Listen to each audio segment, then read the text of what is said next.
Di kegiatan pra-TMMD reguler ke-110 Kodim 0813 Bojonegoro, sejumlah anggota TNI tampak bersinergi bersama warga desa sasaran, membantu memperbaiki salah satu rumah warga desa Ngerancang.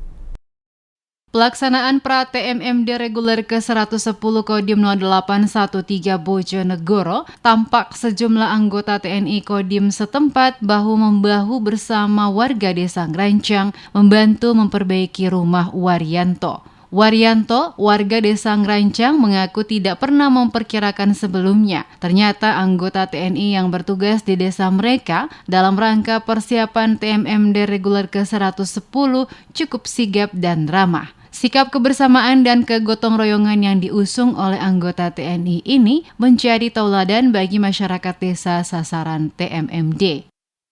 Sangat terima kasih atas bantuannya Bapak TNI yang telah senantiasa membantu kami membenahi rumah. Terima kasih atas bantuannya meringankan beban untuk meringankan beban kami. Alhamdulillah sangat senang sekali.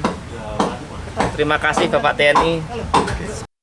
Melalui program TNI Manunggal membangun desa reguler ke-110 di Desa Ngerancang dan Jatimulyo, Kecamatan Tambakrejo, Kabupaten Bojonegoro, Kodim setempat berharap dapat mensejahterakan masyarakat.